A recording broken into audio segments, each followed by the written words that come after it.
Bharat Japan के पीछे छोड़कर दुनिया की चौथी सबसे बड़ी अर्थव्यवस्था बन गया है। नीति आयोग के मुख्य कार्यपालक अधिकारी BVR सुब्रमण्यम ने शनिवार को यह जानकारी दी। उन्होंने नीति आयोग शासी परिषद की 10वीं बैठक के बाद संवाददाताओं से कहा कि कुल मिलाकर वैश्विक और आर्थिक माहौल भारत के अनुकूल है और उन्होंने कहा कि मैं जब बोल रहा हूँ तब हम चौथी सबसे बड़ी अर्थव्यवस्था है। आज हम 4000 अरब डॉलर की अर्थव्यवस्था है। अंतर्राष्ट्रीय मुद्रा कोष के आंकड़ों का हवाला देते हुए सुब्रमण्यम ने कहा कि आज भारत की अर्थव्यवस्था जापान से बड़ी है। उन्होंने कहा केवल अमेरिका, चीन और जर्मनी ही भारत से बड़े हैं और अगर हम अपनी योजना और सोच पर कायम रहते हैं तो 2.5-3 साल में हम तीसरी सबसे बड़ी अर्थव्यवस्था होंगे।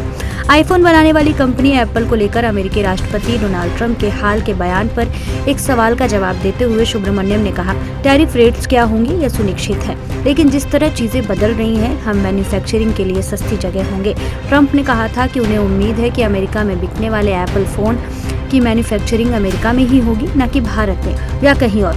नीति आयोग के CEO ने यह भी कहा कि संपत्तियों को बाजार पर चढ़ाने का दूसरा चरण तैयार किया जा रहा है और इसकी घोषणा अगस्त में की जाएगी। वित्त वर्ष 2025 की चौथी तिमाही में देश की GDP ग्रोथ रेट 6.8% रह सकती है। इसका मतलब ये है कि देश की इकोनॉमी इस दौरान तेजी से बढ़ी है।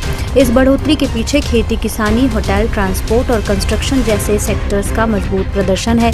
CareAce रेटिंग्स नाम की एक संस्था की रिपोर्ट में यह जानकारी दी गई है कि रिपोर्ट के अनुसार गांवों में लोगों की खरीदारी बढ़ी है, जिससे खपत मजबूत हुई है।